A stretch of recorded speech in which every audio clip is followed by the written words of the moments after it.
What's up, agents? This is Cosmic Raven. Alright, I'm going to quickly have a video to cover spawns in the game. And I'm going to cover 4 types of spawns. And for the purpose of this discussion, spawns is in contrast to things like encounters or missions. So when you do a mission like Viewpoint Museum, you fast travel there, you set mission options, and everything you fight is usually inside of a particular building or geographical area that constitutes a mission. Encounters on the open world map are things like control points, resource convoys, elite resource convoys, territory controls, elite patrols, public executions, hostage rescues, propaganda, whatever they're called, propaganda takeovers or something like that. And I think, oh, you got target practice, and then you have your supply drops. So those are your encounters. Missions and encounters pay piles of experience at the end. You get experience for everything you shoot and kill. You get experience for anything anyone else in your group shoots or kills. And then when you complete the mission at the end, you get a big pile of experience. So the same thing happens with an encounter. When you complete an encounter, it pays a pile of experience. And at some point I will go through and show all the different piles of experience, but not in this video. In contrast to these are random spawns. These are things that occur in the open world outside of a mission, outside of an encounter, outside of a control point, a territory control, a resource convoy, etc., etc. Some spawns we are more interested in than others. Most spawns we should not at all be interested in 90% of the cases. And we're going to start with the ones we're interested in. And the reason why I'm logged out right now is you will find other videos on YouTube, and it's the holidays right now, and the Loot Goblin is out right now. And I'm shooting this video because recently I've been putting up videos about things like optimization and recalibration and proficiency and expertise and gaining experience. And one of the things that I need to get on video as it pertains to proficiency and expertise is how you go about finding some items to get proficient in them. And the Loot Goblin has 3 such items. He has the Chill Out Mask, which is a named variant of the Gilligard brand set. He has the Slayer, which is a named variant of a SMG that has a big large drum underneath. I forget what the original model of the SMG is. And he has Old Carol, which is a named variant of a custom M44 marksman rifle. And then it's got some weird holiday effects on a talent. So the Loot Goblin has an RNG chance to spawn on the map, and he has an RNG chance which of those 3 named items he's going to drop to you. And we need to get proficient in all 3 of those items. And one of the paths to proficiency is to have the item and use it. And if you don't have the item, you need to get the item. Another path to proficiency in an item is to donate copies of it. Well, if you can't get copies of it, then you don't have copies to donate.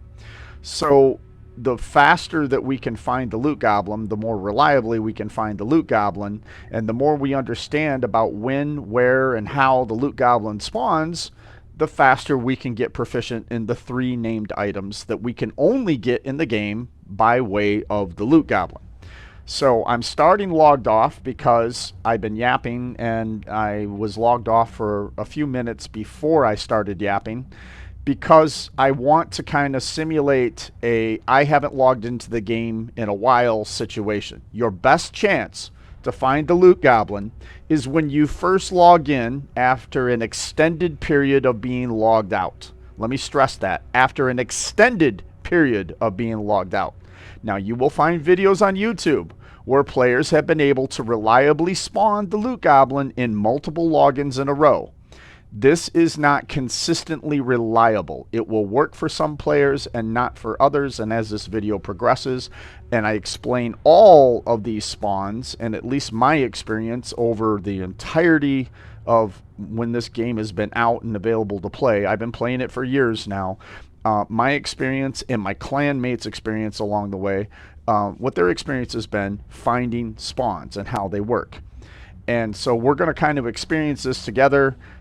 First off, I'm Cosmic Raven 68 in the game. There's underscores between those three words, of course. I'm Cosmic Raven 68 on YouTube, and I'm either Cosmic Raven or Cosmic Raven 68 in a multitude of games that I play.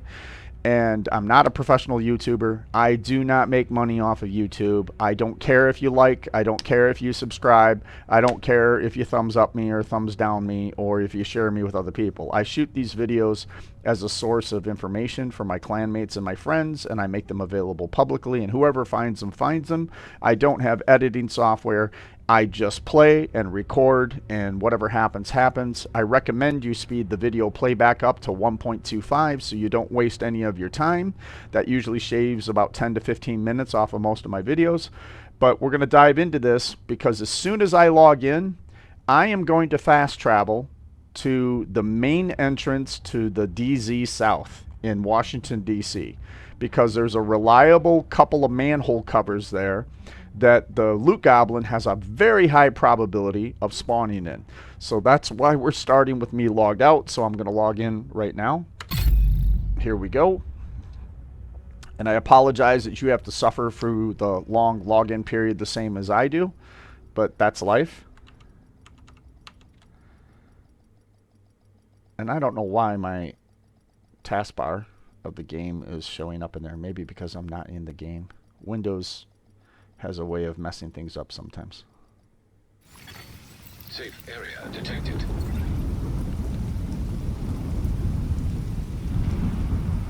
Alright, there we go. We got rid of the Windows thing. Okay.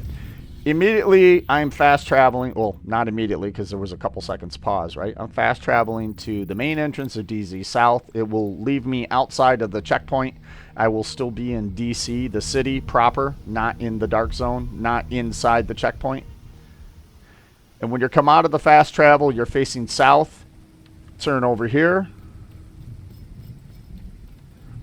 An enemy just spawned. And he had spawned down there at that distant manhole cover.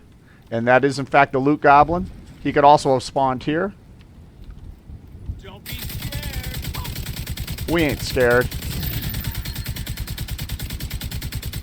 Well, my armor's fucked. Of course it is. Alright. And let's see what I got. I got a copy of Chill Out. Unfortunately, this one is 3 blues. Now, here's a little time-saving step. There is not a single item on this list I want to keep, including this copy of Chill Out. I am personally already proficient in Chill Out. I already have 2 copies of Chill Out in my possession, but not the one I'm looking for. I'm looking for one that has critical hit damage as an organic secondary attribute. This one doesn't, because I can see the 3 blue squares below the shield icon of Chill Out, and that tells me it's not the one I'm looking for. So I just pressed Z and deconstructed everything at once. So that's a little time-saving step. I don't fill up my backpack with stuff I'm not going to keep, and there was nothing in that list I was interested in. In this area, he can spawn out of this manhole cover right here. He can also spawn out of this manhole cover right here. And I've already attempted to shoot this video a couple of times. There is a spot way in the distance over here. Detected. Nearby location. And I mean relatively way in the distance. And we'll see where the manhole cover actually is. And when I say way in the distance, the guy came at me from about here somewhere. So he may have came out of this. My suspicion is he comes out of this. So one of the times when I was doing a test shoot of this video, by the way, there is a chest in the tree right here. And we are halfway between Metro Ruins Control Point and Washington Monument Control Point. This is an encounter area right here. Right now it's a territory control. That could also be a named elite spawn. It could also be a public execution. You could have 3 things there, or an elite territory control. So while we're on the subject of spawns, and this is, I'm going to get that nice juicy crate, and those crates average 30 resources in general, plus or minus a few. remember at the start of this video, I said spawns are different than encounters. Well, that wasn't entirely true because encounters spawn just like anything else on the map. This area of the map, when I logged in, it could have been a territory control. It could have been a named elite, the kind that the Snitch gives you a Snitch card for. It could have been a named elite boss that is not part of what I would call an encounter. So it wasn't part of a elite territory control. It wasn't part of an elite resource convoy or anything like that. It was just a named elite with his posse with him, right? So that has the potential to spawn in that area right there. That is a spawn area. And sometimes it's an encounter, and sometimes it's just what I would call an RNG spawn. And this door right here, the Snitch can come out of. And the Snitch has actually run at me from this distance when I was test shooting this video all the way back to where I fast traveled in at the control point. So when you see some of these other videos on YouTube and you see people responding to him going, well, I fast traveled there, but I didn't see the Snitch. Sometimes the Snitch spawned farther down the street, and sometimes he doesn't spawn at all. Both are possibilities. So right here, these guys just spawned. This is an RNG spawn. They're patrolling. They're not part of a resource convoy. They're not part of a territory control. They're not part of anything. I really don't want to fight them. Now I want to show you something. If I run a certain distance away from these guys and they never see me, they never aggro me, I never shoot at them, they never shoot at me. After a certain amount of time or a certain distance of running away, they will despawn. They can RNG despawn just as effectively as they can RNG spawn. So I'm just running away. I'm going to go down here and loot a box. Nearby location. Guarded by And I'm going to turn around and I'm going to go back. So just a little bit past where I showed you where the Snitch could spawn on one of the potential spawn locations out of a manhole, right? So now I'm running back. What is that? 1/8 of a mile? Or a 1/4 of a kilometer? Something like that. You guys in Europe would be able to know that better than me. And when I run back, that RNG spawn is no longer here. They're gone. Now, I don't know at what point they despawned. There's other videos I have done. I have a loot route video, and I'm walking through the East Mall area in the loot route video, and things can despawn like right in front of you. A door can open, and they'll walk in the door, and they're gone from the map. So spawns happen this way, and there's an RNG element to it. So we're going to see if under this agent, on this same player account, I can log back in and spawn the Loot Goblin twice in the same area. So I'm going to do that right now. I'm just going to escape. I'm going to log out. As soon as I'm done logging out, I'm just going to move one character over, one agent over in the toon list here. And I'm going to move one agent back. I don't know that that's required, but I'm doing something. And then I'm going to log right back in. Because I logged out at the DZ South entrance, it'll put me in the safe house closest to there, or the control point closest to there. The control point that I control closest to there. We'll see specifically where it puts me. It puts me in the campus. So now, the other guy's video on YouTube, this is where he would fast travel from. And I'm going to fast travel back here. Now, I'm going to say at this point, because it's the second log in a row, it's a pretty good chance that I will get the Loot Goblin again. And there's a spawn, but it wasn't at these manhole covers, but you saw a red thing happen. I turned off my directives for this video. Normally I farm with directives. So over here somewhere is an enemy. And I can't see it. Hostile supply convoy nearby. Now there's a resource convoy right there. Remember I said, there's a Loot Goblin. So he spawned somewhere else, way far away from me. I better get out of there. Are you even trying? Yeah, I'm trying, but it looks like I'm going to do a resource convoy along with you.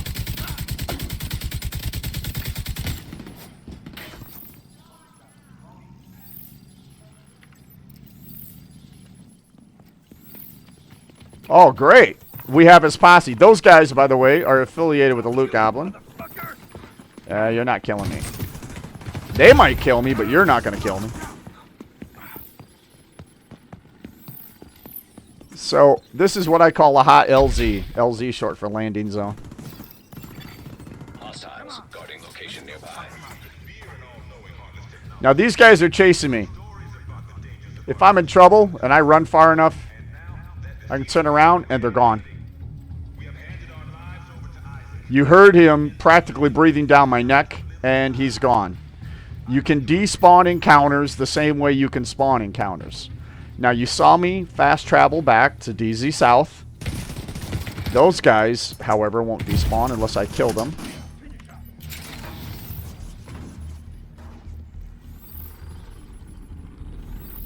I'm not here to farm and take up your time in the video, so that's why I'm not fighting these guys.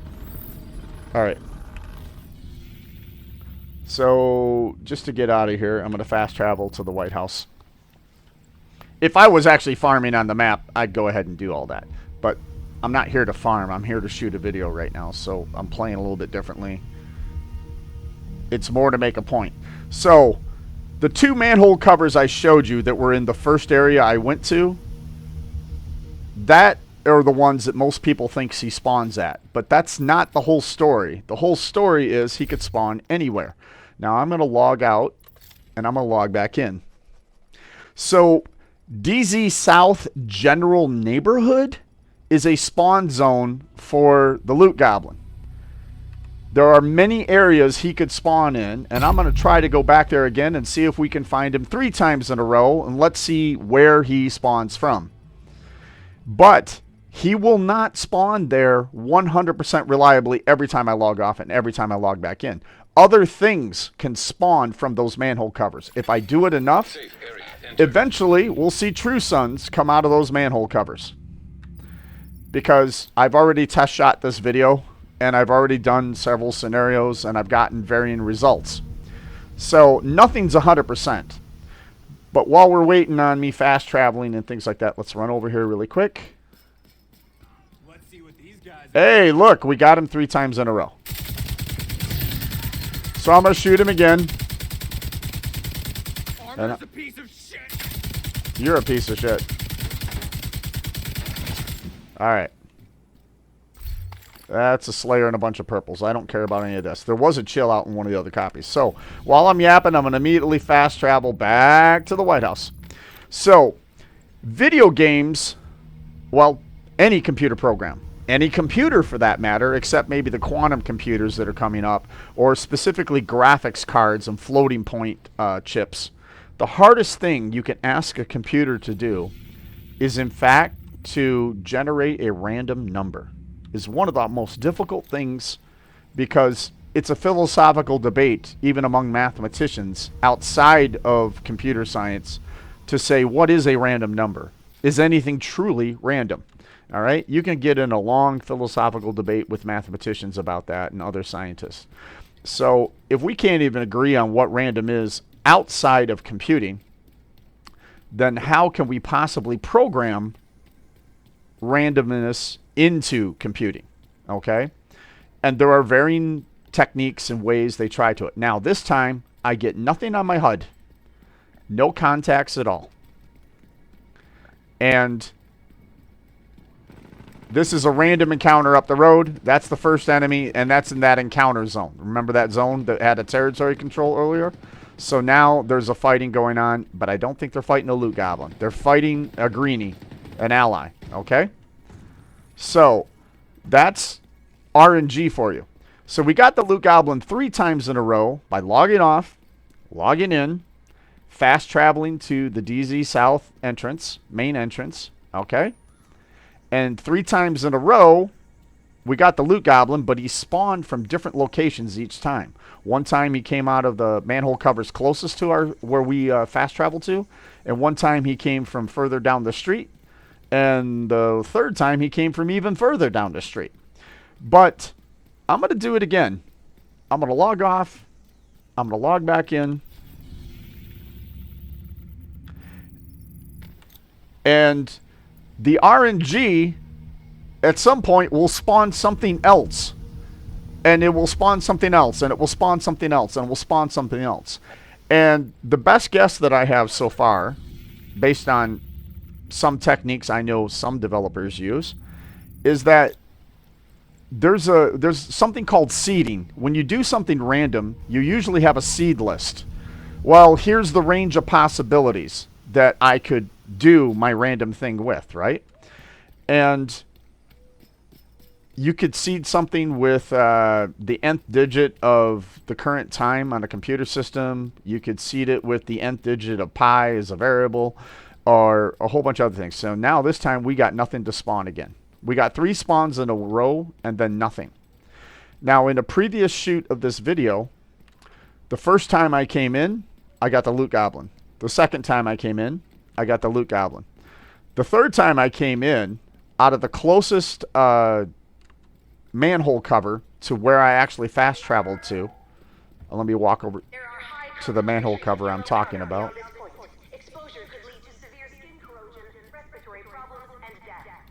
Out of this manhole cover right here, the last time I tried to shoot this video, 2 True Suns came out of there, right in front of my eyes. So instead of the Loot Goblin, I got 2 True Suns, which isn't what I'm after, and they don't have anything I want. They're just basically an RNG spawn. Okay? There are also other kinds of spawns. So here's what I'm going to do this time. I'm going to fast travel to the White House. I'm going to log out. I'm going to switch over to an alternate agent on my account. And now I'm going to go back to seeding while we're waiting on me to log off and log back in. When you seed things, when developers seed things, it could be done a number of ways. You could seed per session, your random number generator. You could seed per, in this case, what we call tunes or agents. So one of my agents has a certain seeding of random number generation, and the other agent that I'm logging into right now has a different seeding. Okay? You could also seed by player accounts. There's a browser-based game. It's a city builder, Forge of Empires. You might have seen it on television, at least in the United States. They advertise it. I used to play that game, and I used to run a city on multiple different servers. And I did things to help players play that game. I'm the kind of guy that dissects a game and the math inside of it, and you know how to best leverage the resources in whatever game, if it's a resource-based game. And I started to notice trends in that game, and I proved beyond a shadow of a doubt that the seeding for random number generation, what seemed like random events, was actually scripted, and it was scripted per player account. So this is agent number 3 on my account. The Loot Goblin shows up. By the way, in other videos, I tell people getting to shade level 1000 is very valuable for your watch. There's a copy of Chill Out Mask. I'll look at it later. I'm going to go back to the White House and log out and log in. So I'm going to continue my yapping, right? So this other game I played, the seeding was scripted.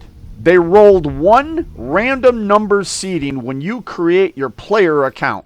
And all of the story quests and side quests in that video game, Forge of Empires, are scripted at that point.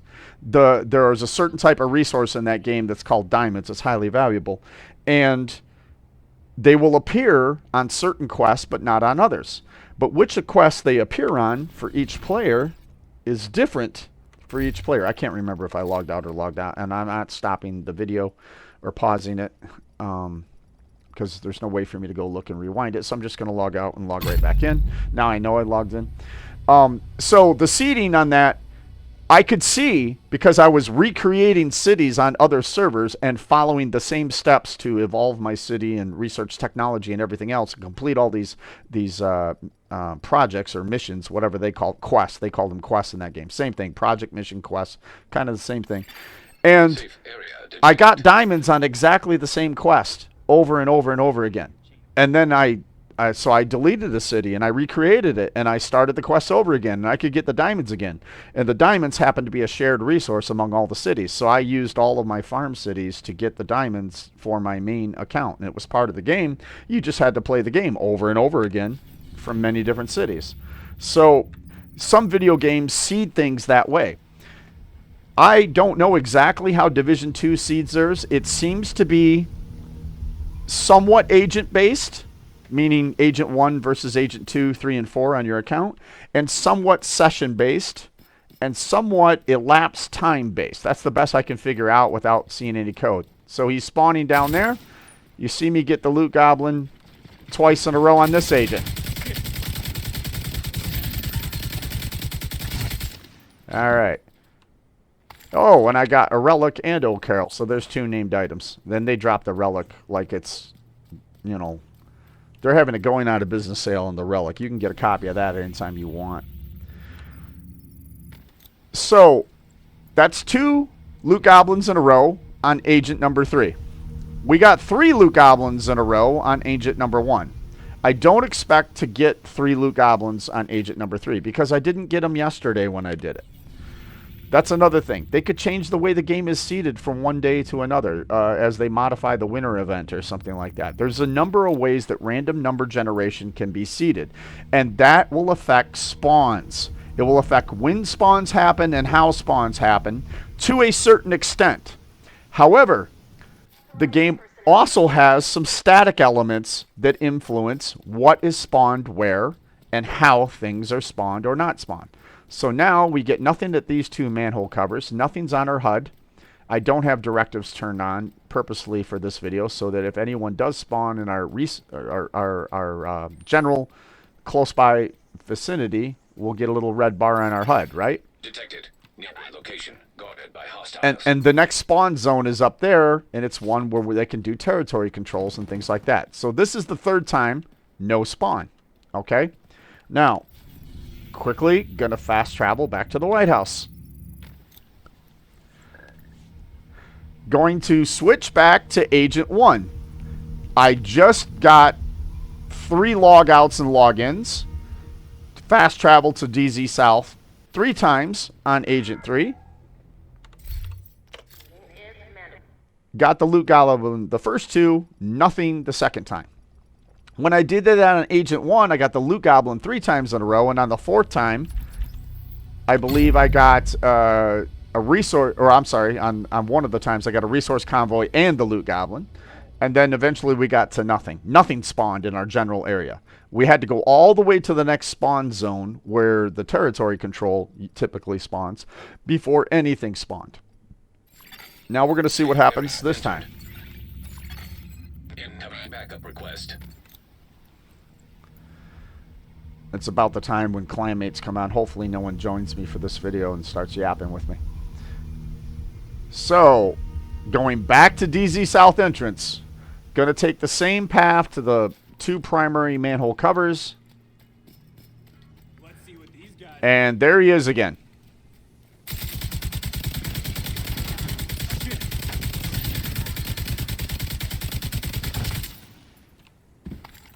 There's an Old Carol in there. Okay.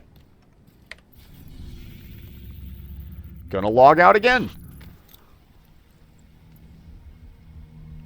Eventually we get to a point where he doesn't spawn. But even though I was able to produce him the first time with Agent 1 3 times in a row, it is not a guarantee that you will get the Loot Goblin the first 3 times in a row on your first agent when you log in. It is, in fact, an RNG process. It's an RNG process that A, anything will spawn, and B, the second RNG is what will spawn. Now, some things have a higher chance.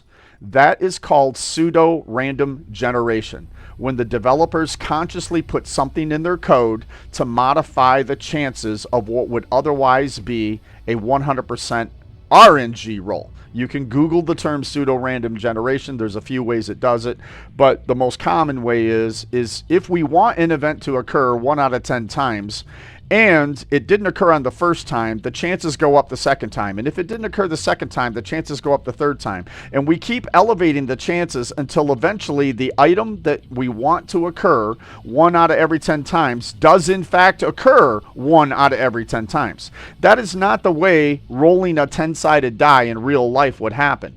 Each roll would be 1 in 10. And you could potentially roll it 90 times in a row and never get the number 1. That is something that is possible, though it is not probable. Random number generation, pseudo RNG, attempts to turn that process on its head a little bit and tweak it. That way it seems a little bit more fair to the player playing the video game in the time frame that the player has to play the video game. So another example, I can tell you in the game where I absolutely know one roll is RNG. When I log back in, I'll show it to you. I'm not going to roll the roll. I'm just going to show you the results. Area detected. So I'm going to go into apparel here, and I'm going to go to caches.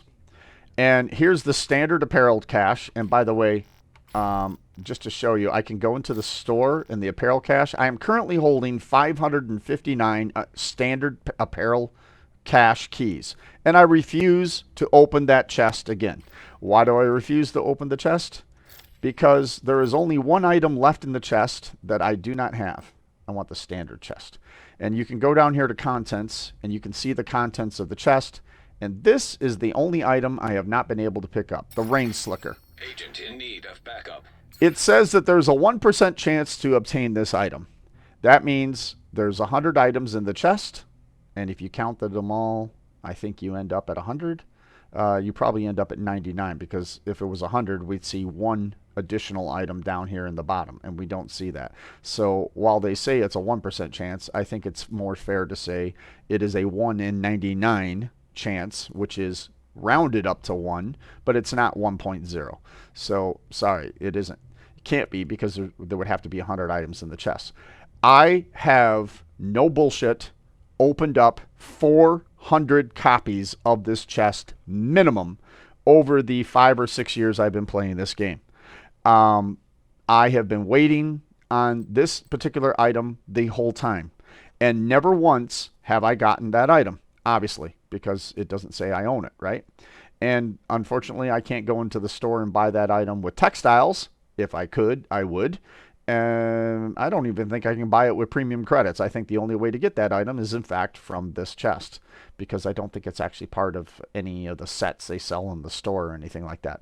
So this is an example in the game where they are not using pseudo random number generation, because by the time I have attempted 400, and it's probably closer to 600, I didn't start counting the first few hundred times or whatever it was, but I did start counting, because I would stack up the keys to open the chest until I had a couple hundred, and then I would sit there while I'm watching TV and just roll and roll and roll and roll, and whatever I got, I got. And I did that a few times, and I know for a fact I have done at least 400, but the number's closer to 600.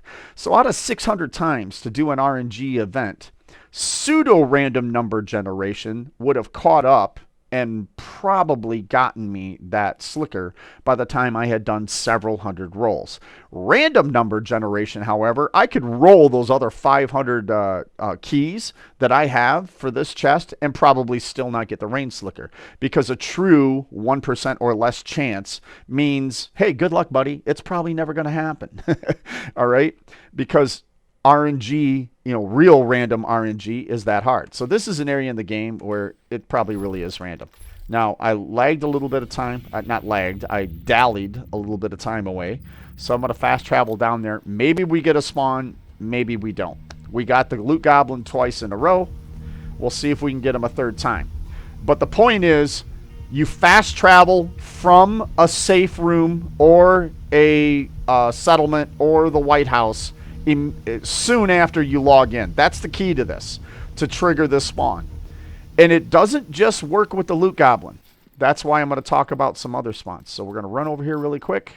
Let's see what these guys Hey, look at that. There he is again. 3 times in a row.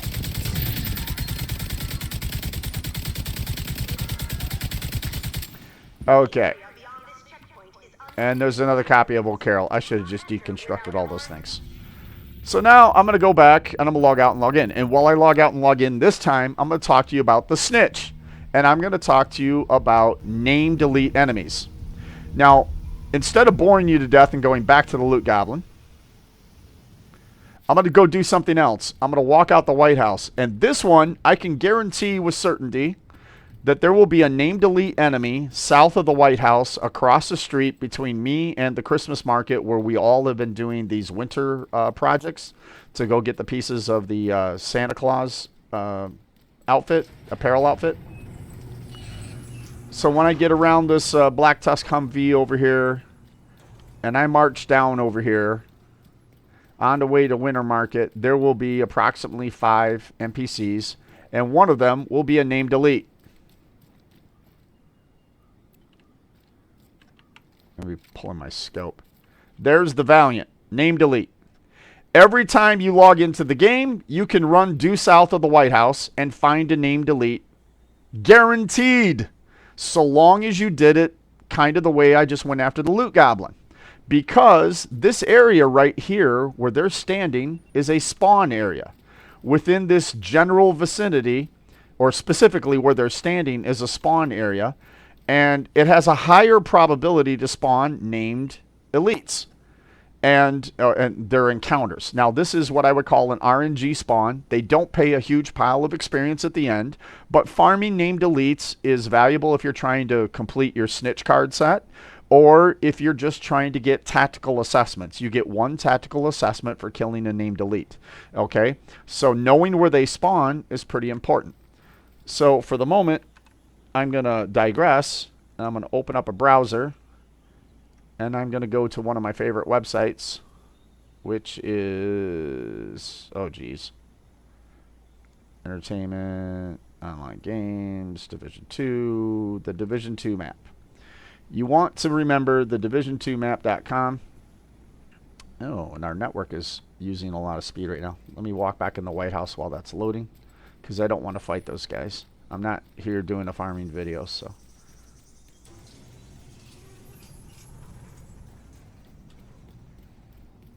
And while I'm doing this, this will have launched, and the reason why it took so long is it launches with everything on. I'm going to hide all, and then I'm going to show you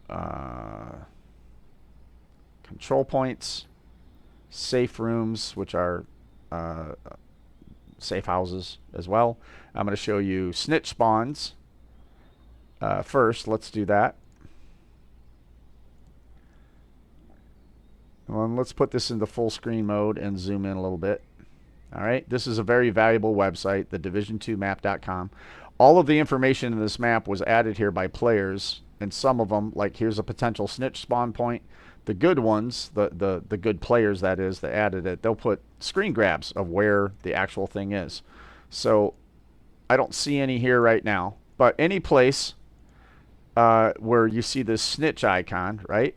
You'll see Snitch spawn zone. All right, and there used to be, before they added, well, the castle's always been there, but it's not been in its current state. So if you got a Shade Watch and you've killed Keener, right, and you got a Shade Watch, your castle settlement is now a settlement, and we're rebuilding it, right? And we're doing missions there, and Wally is there, and other people are there, and we have a bench there and everything else, and they're trying to move our headquarters to the castle. Before they did that, let me go back to the game. Let me show you one of the old Snitch spawn zones. So I'm going to fast travel to the castle. By the way, Casey Mendoza, she has places she can spawn. Where she spawns each week is probably an RNG event. They move her every week. But there are only certain areas on the map she is allowed to spawn. Same thing for the Snitch, same thing for the Loot Goblin. There's only certain areas on the map they are allowed to spawn, but it is an RNG event which of those areas is the hotspot. And it's the same thing for named elite enemies. It's also the same thing for territory controls and public executions and everything else. There's only a few places those things can exist. And they usually exist in an area of the map that other encounters could exist, but they just don't exist at the same time. There are some exceptions to that rule.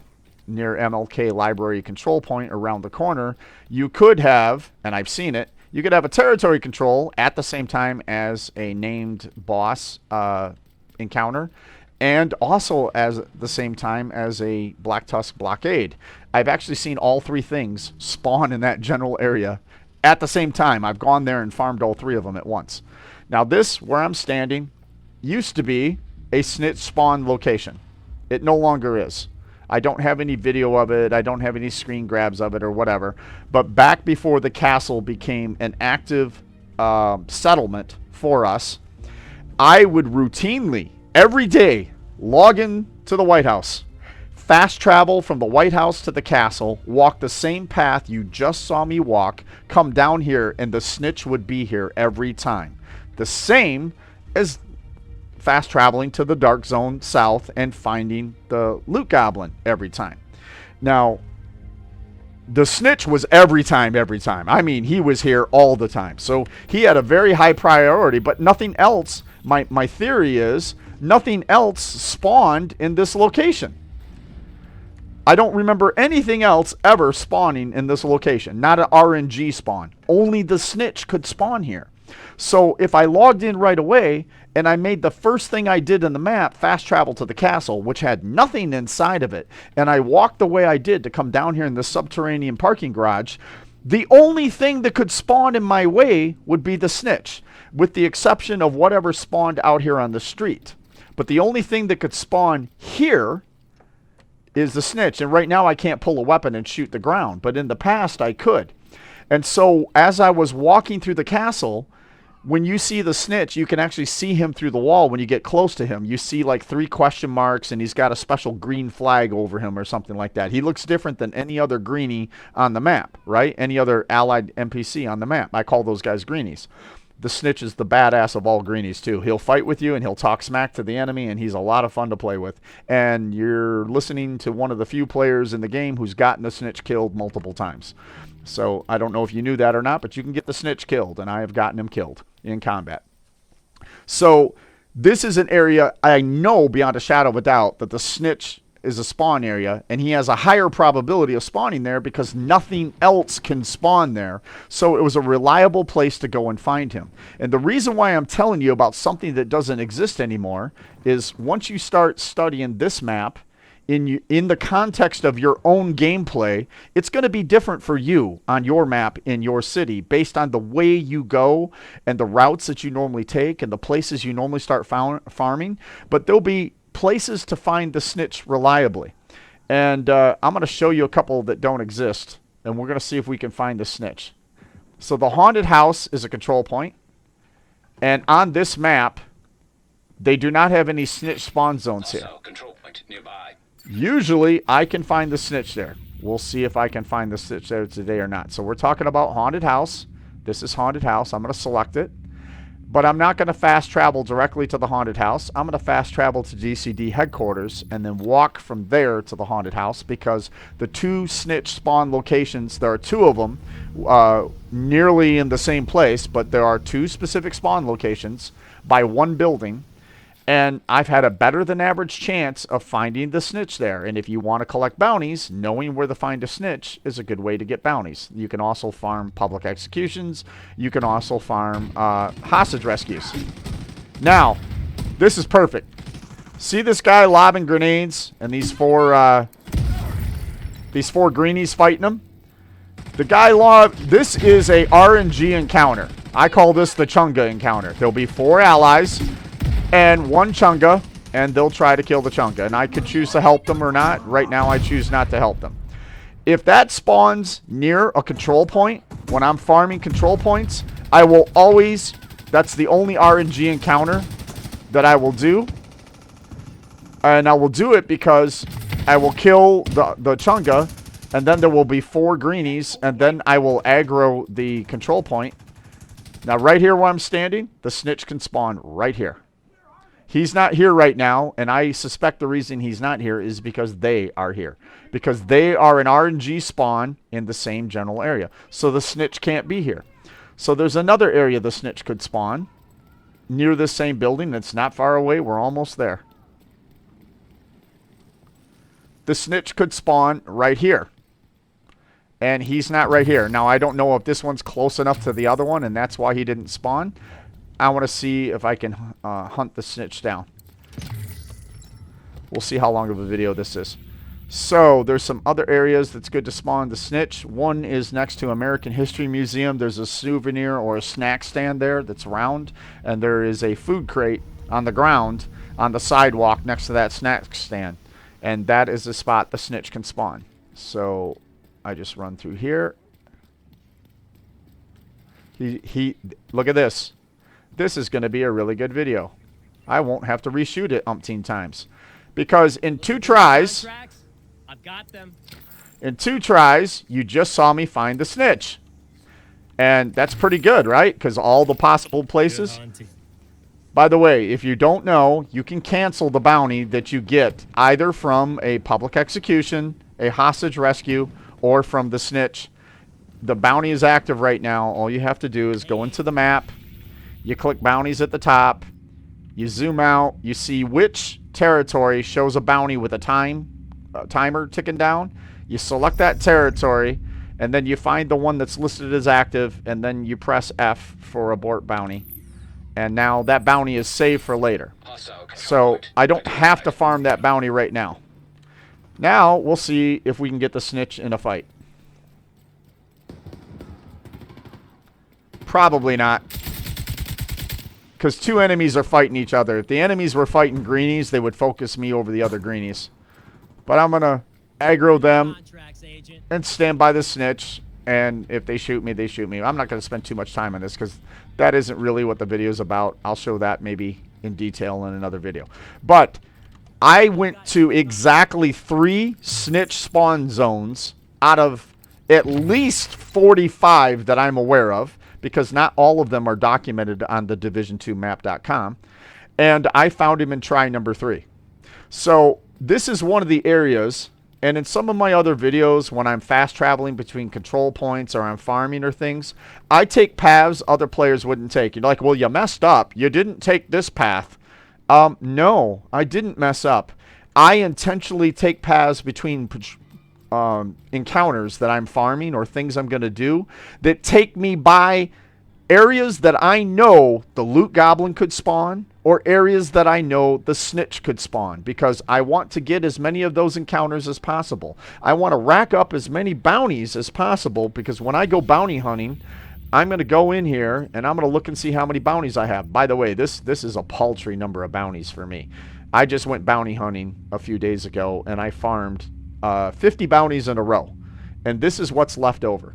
Okay, so I picked up one in front of you, and I probably picked up a few of these, and the ones that are colored yellow are manhunt bounties. The ones that are covered orange, I believe, are clan bounties, and the blue ones, I believe, are daily bounties. When you get the little sign when you log in, it says bounty added.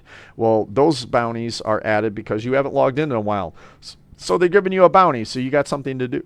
So you have a bounty. Or maybe there's a project that requires you to kill the named enemy, and that's why they're giving you a bounty. If you're part of a clan, they also give you bounties that are tied to the clan, and the clan gets points for participating in hunting the clan bounties. So the more members of your clan that do the clan bounties, the faster your clan levels up from level 1 to level 30. So that's part of the game. So anyway, there's a snitch spawn. Now, I can get the snitch to spawn again, but there are some rules to some of these spawns, okay? So right now, I'm going to talk specifically. First, I'm going to fast travel back to the White House. And I'm going to log out. And I'm going to keep yapping while I do the log out thing. So, the Loot Goblin, we know we can get him to spawn somewhat reliably over and over again, and in a pinch, all we got to do is switch agents to keep him spawning reliably, right? So I'm going to log out right now, but I don't know that we can do that with the snitch. And that's just simply because I don't have any insight into how the code was written for the RNG chance that it's the snitch, or an RNG chance that it's a named enemy. But this is what I do know about the snitch and about named enemies. The same thing applies to both of them. I don't know if the same thing applies about the Loot Goblin or not. I would assume it does, but I don't have any empirical, any observation evidence of my own to corroborate and go, yeah, I've seen that trend emerge in all the multitude of hours that I played the game. I know about the snitch, and I know about, and by the way, I'm going to log out and I'm going to log back in, and just to prove a point, I'm going to make the first thing I do is go south of the White House, okay? And we'll see if there's a named enemy there, a named elite enemy there, okay? I suspect there will be, even though I wasn't logged out very long. But we'll see. I've never actually tested this, so we're going to learn this together. Because until people started talking about the loot spawn, I had never really thought to do a video about the spawn timing of things. Well, there's some enemies. And there's a named enemy, but it's a different named enemy than before. So it's not the same. You can scroll back the video to whatever time marker it was, and you'll see that it was a different named enemy here before. But there's a named enemy. It's Specialist Harrington. And all I did was log off and log back into the game, and then I came straight south of the White House because this is one of the known areas where named enemies get spawned. Okay? And the Division 2 map, let me walk back in the White House really quick because I just don't want to die needlessly and don't want to be distracted by things shooting me while I'm in the map or whatever. So I'm going to go back into this safe area and just stand here. And I'm going to go back to this division2map.com. I'm going to escape out of full screen mode, pull out the menu. I'm going to take the snitch off, and I'm going to put named enemy on.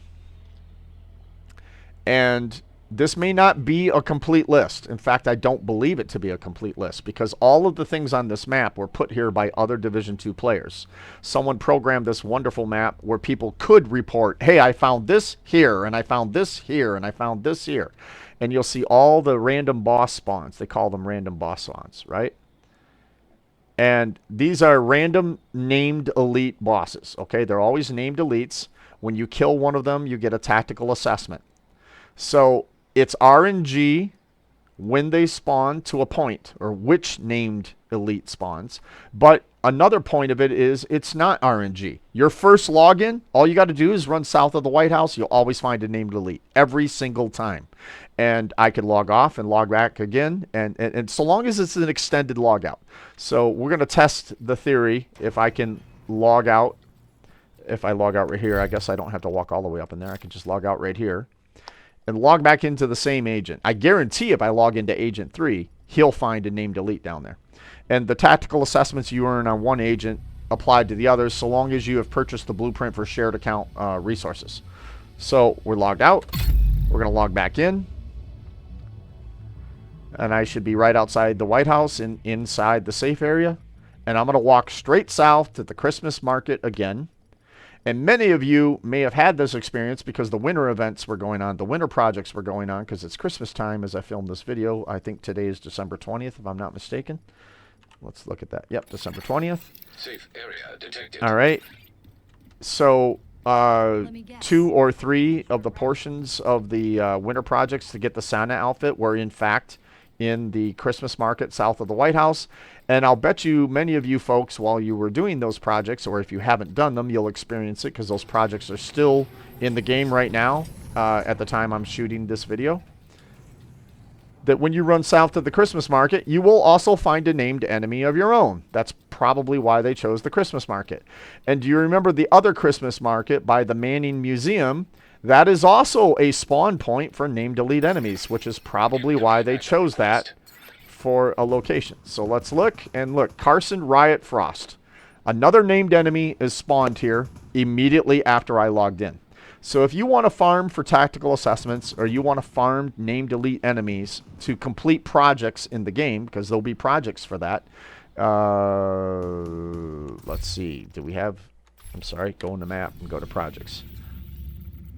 True Sons Hunt. Neutralize True Sons. Neutralize a named True Son, which I've already done.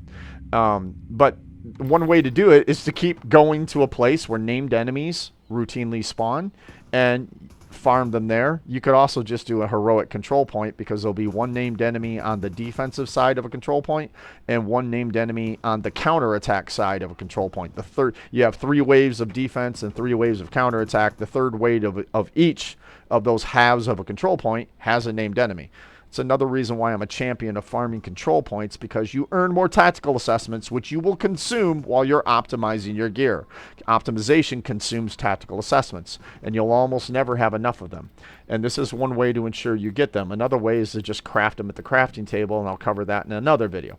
But this video is about random spawns. And in the same video, I have showed you finding the Loot Goblin, finding the Snitch, and finding named elites. Now, just for shits and giggles, Let's quickly fast travel back down because we've done something else. I've been logged in this session, this short little session.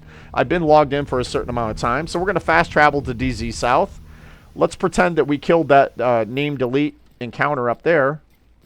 And let's go down here. Oh, look at that. I could log in, farm the name delete, and immediately come down here and kill the Loot Goblin and get loot here. And I get a copy of Chill Out, but it's not one I want to keep.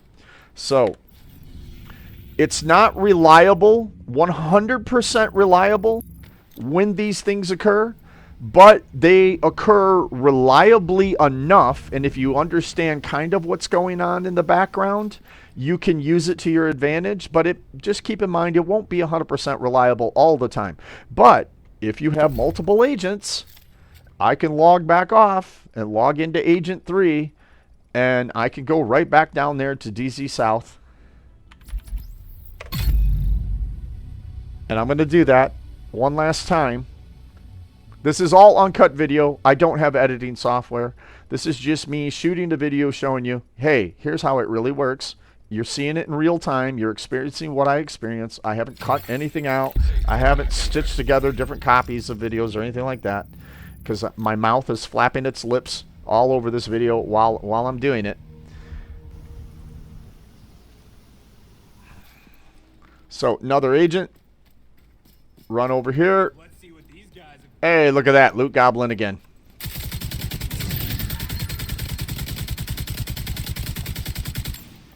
Well, my arm. Give me that headshot, buddy. Festive delivery. Hey, I got festive delivery. Okay, so we just learned something else. This video is really shaping up because I just showed you a whole bunch of good stuff, right?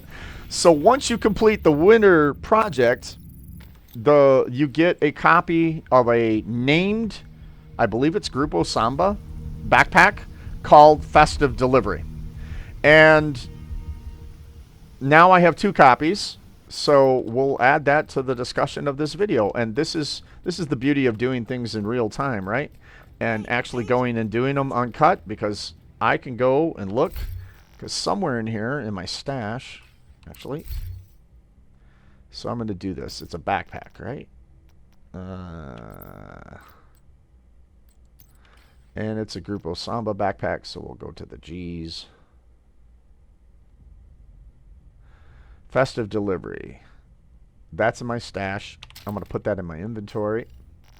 And now I'm going to go to backpacks in my inventory, and I got 2 copies of festive delivery. In need of backup. I'm going to equip one, and then I'm going to show... Hang on, that guy's... His ugly sweater is really giving me a headache there, so we're going to do something. Usually when I take screen grabs or look in the inventory, if I want to really see what's going on, I like to come over here. Okay, so now, whoops, I meant to go into backpacks. So now I got 2 copies of Festive Delivery, and let's compare them. The one that I have equipped is the first one I picked up. That was this one I got from doing the winter project. I think it's the last winter project that you get your copy of Festive Delivery. And 10.5% weapon damage, 5.5% critical hit chance, and 9.1% skill damage. Okay? And this copy got different stuff. This one got a higher roll of weapon damage. It gets weapon handling and hazard protection, right? And it's got a talent fireworks show. And this brings up a question. Oh, no, it's a named item. So by definition, named items, we cannot take talents off of named items. That's the way the game is hard-coded. So even though it's not Perfect's fireworks show, we still wouldn't be able to take that talent and put it in our recalibration library and put it on some other thing. It's a Christmas gimmick thing, so we'll never be able to do that because that's why they made it a named item. So now the Loot Goblin can drop 4 named items. He can drop Oh Carol, he can drop Chill Out, he can drop Festive Delivery, and he can drop the Slayer. Now, in order for him to drop the Festive Delivery, this is similar to the progression that happens with exotic items in the game. Usually, there is the original hard way that you acquire the first copy of not all, but many exotics in the game. Some of them are tied to raids. Some of them, like Coyote Mask, are tied to a specific mission, namely Jefferson Plaza or Jefferson Arena, Jefferson Plaza, I think it is, where you go and kill Coyote. And when you kill Coyote, you have an RNG chance to drop an exotic, and that exotic will be Coyote Mask more often than not because it's tied to that mission. Once you get your first copy of Coyote Mask, though, for you, not for everyone, but for you, because you acquired your first copy the hard way, the Coyote Mask then enters the general loot pool, and now it can be RNG dropped anytime an exotic can be dropped. So an exotic cache or a named enemy just randomly drops an exotic or whatever. So then the Coyote Mask enters your generic loot pool. So this gets into the variables that go on behind the scenes and the RNG. The RNG number one would be, does an exotic drop at all? Okay. And RNG number two would be, hey, does the Coyote Mask drop because we're dropping an exotic, or does something else drop? Now, if you're doing Jefferson Plaza, well, if the RNG is yes, and you just killed Coyote, then there's a higher chance that it will be the Coyote Mask, and it probably should be the Coyote Mask. But once the Coyote Mask enters the general loot pool, and you're doing something in the open world, RNG number one is, will an exotic drop? RNG number two is, okay, which exotic? And the range of which exotics is a table that's stored under your player account somewhere on a server that says, well, for player X, all of these exotic items are now in the general loot pool and they can be dropped. So the same thing occurs for named items. For example, if you want to get, forget what it's called. I think it's called the Shield Splinterer. I think you get that by completing all the DC Hunters, and you collect your 8 ivory keys. Once you collect your 8 ivory keys, you go to the White House, you open up a weapon crate, and you acquire your first copy of the Shield Slayer. Or, I'm sorry, the Shield Splinter, or whatever the item is named. I forget the exact naming of the item. But Shield is the first name. I know that. What the second word is, I can't remember. Once you get that, you can actually go to Casey Mendoza. In fact, since I met the Snitch, I know where Casey Mendoza is, right? But not on this agent. So let me log out. We'll add that to this video. I'm going to go to Casey Mendoza on my main agent. My main agent has opened up his chest in the White House and acquired a Shield Splinter. And you saw me on my main agent earlier in this video actually find the Snitch. And since I found the Snitch will tell me where Casey Mendoza, the gun runner, is. And Casey Mendoza, she is an RNG spawn, but she can only spawn in certain areas on the map, and the RNG is which area. And to find which area it is, you have to find the Snitch first. And even if you know what the area is that week from another player, you, on your map, can't find Casey Mendoza until you find the Snitch. It doesn't matter that you, in your brain, as a human being, know where Casey is. You must find her. And ironically enough, she's in the Manning Institute, in the same area where I used to reliably find the Snitch all the time. In fact, there were many times in the past, like over the previous, before the castle became an active settlement again, for the 2 years prior to that, I would log in, and there's only so many places that Casey Mendoza can spawn, and that means, let's say it's 10 spots she can spawn in. So that means 1/10 of the time I would find the Snitch down here, and then I would immediately walk into the Manning Institute and find Casey Mendoza. Now those green triangles up there are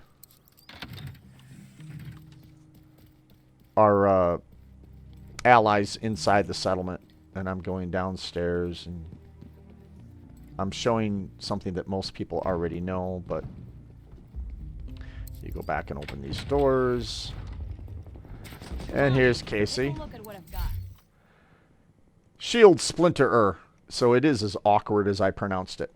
So this is a named item that you get the first copy of by completing the DC Hunters, getting your 8 ivory keys, and opening the case. And that's how you get your first copy. And once you get your first copy, you can get another copy every week with slightly different roles from Casey. And you come here, you know, you find her wherever she is. You find the snitch, and it tells you where Casey is. You go find Casey. She'll have the shield splinter on sale every week. The roles will change, though, okay? The item will not.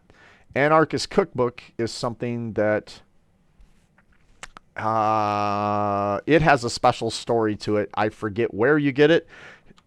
I have put this information in other videos, but I'm going to do it again here. I'm going to open up another tab. Go to Division 2, and I'm going to open up the gear attribute sheet, which is another website that you want to go to. And because I'm streaming and because I'm gaming, things are running slow right now. And that's exotic drop locations and chances where my mouse is hovering, but somewhere there's high-end named weapons. High-end named weapons, and he tells you light zone or dark zone or where you get it. And what were we looking for? I am looking to see where you get Anarchist Cookbook, which is a backpack, right? Yeah, okay, it's a backpack. Or is it just up here? Okay. Of course, that's a weapons list, Ken. We should maybe pay attention, huh? Exotic gear and weapons. Those are exotics. Where are the named? He's got them somewhere. High-end named gear. There we go. High-end named gear, backpacks. The name. Strategic. Which one was it? Anarchist Cookbook. Anarchist Cookbook. Okay, so you get it in the light zone. There's a particular way you get it in the light zone. You have to find it in the light zone before she will sell it, is usually how it works. It's been so long, though, I could be wrong on this one. I know I'm right on this one. You have to get your first copy of the Shield Splinter before Casey Mendoza can sell you other copies of the Shield Splinter. The Anarchist Cookbook, I believe, works that way, and I believe Boomstick works that way, too. So I think you have to find the original copy the hard way before Casey can sell it, or any vendor can sell it to you. So it's a similar progression to how exotics work, except with exotics, you got to find, for many exotics, you have to find the first copy of the exotic the hard way, and then it enters the general loot pool for you, and you can find it other ways, like in exotic caches or in random drops, okay? Now, one of the obvious questions is, well, what if you're grouped with someone else and they find their second copy of, let's say, for example, the Coyote Mask while they're doing Jefferson Plaza? They get a copy of a Coyote Mask and they give it to you. What then happens to you and your general loot pool? Does the Coyote Mask enter the general loot pool because you didn't find it the hard way? You actually had it gifted to you, shared with you by another player. I really don't know. My first copy of Coyote Mask, I believe, came from a clanmate, and I believe it entered the general loot pool for me. But I also think I remember somewhere in there getting one in Jefferson Plaza, and it's been a few years, and I don't remember which came first, the chicken or the egg, so I definitively do not know.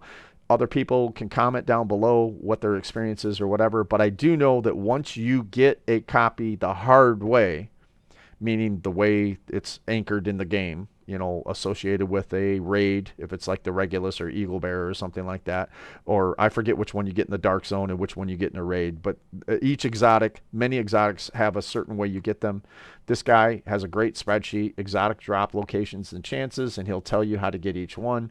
And then after you get many of them, they enter the general loot pool. But I don't believe the raid-specific ones do. The raid-specific ones you can only get in the raid.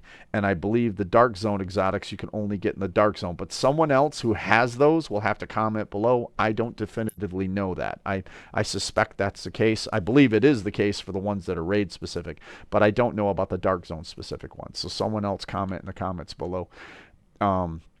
Who happens to find their way to the vendor. By the way, the reason, Happy to do business with you. the one of the reasons that I shot this video with the RNG spawns is because what we can get from the RNG spawns is of value. So in this video, you saw me get Carol. You saw me get what is that backpack I'm wearing right now? Apparently, I'm not wearing it right now. I took it off. Oh, it's on the other agent. It's on my third agent. It's not on this agent. So because I pulled out a stash, whatever the one is that's associated with Christmas, you can rewind the video and see what it is. You saw me get one of those from the Loot Goblin. You saw me get an Old Carol. You saw me get a Slayer or several. You saw me get copies of Chill Out or several. So that's why I covered the Loot Goblin, is because those named items are difficult to come by, and we're gonna need. By the way, I'm here at KZ. I'm going to try something just for shits and giggles. I'm going to fast travel back to the DZ South. I haven't logged off. I haven't logged back on. I just went and did something else. We'll see if just going to do something else is enough to get the Loot Goblin to spawn. Now, there's a spawn over here. It's somewhere off in the distance.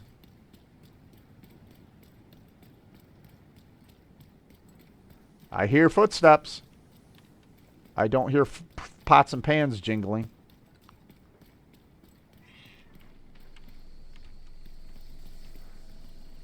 Oh god, is it a hunter spawn? Nope, there he is. He spawned so far down the street. So I didn't even log off that time. I just went and did something else. Oh, I don't really want to deal with these guys. And the hunter doesn't want to deal with those guys either, because there was a hunter up here, and that big poof you just heard was the hunter despawning. He despawns in dramatic fashion. I'm going to just fast travel out of here. So, in this video, I showed you how to somewhat reliably find the Loot Goblin so that you can get whatever named items off of him that he's given away. I showed you how to somewhat reliably find the Snitch. I didn't show you every possible spawn point for the Snitch, but I showed you how I tracked down the Snitch. Now, your experience is going to be different on your map for the Snitch, okay? There will be some spot that has a higher than average chance for the Snitch to be there every time you log in. And if you can find whatever that spot is for you, you can log in the game every time, go there and find the Snitch. Good luck finding it, agent, because it took me forever to find the one at the castle. And then once I found it, they built a settlement in the castle again. When I could find the Snitch there reliably, there was a big mortar round there that True Sons had launched at the original castle settlers and chased them out of there. That's when I could find the Snitch reliably underneath the castle, and that was my like secret sauce that I used to have boatloads of bounties, and people would be like, how do you have so many damn bounties? Well, partly because I farm hostage rescues all the time and public executions, and partly because I could find the Snitch every single time I logged in. So you can use that, but you got to understand how spawns happen in the game. So definitely some points you want to remember in the video is you want to remember the Division 2 gear attribute sheet. Okay, Google for this. You'll find this guy. He's got it on the Google Drive, and I don't download it. I just refer to it up on the drive because he makes changes to it all the time. He has the current cost of all the expertise levels in here. He's got a lot of great information in here. It's just a boatload of good information. So you want to keep that bookmarked in your browser. Okay. Also, the division2map.com. All right. And highly recommend, upgrading to pro, participating on that. If you find something that someone else happens, this game's going to be viable for at least 2 more years. They're going to add more DLC content in 2025, I think it is. So Division 2 is not going away anytime soon. So learning all this stuff and perfecting it is still valuable because the game's going to be around so long as you enjoy the game, that is, and you got a PC to play it on, or game console, whatever it is you play it on, whatever platform. But this is a very valuable site.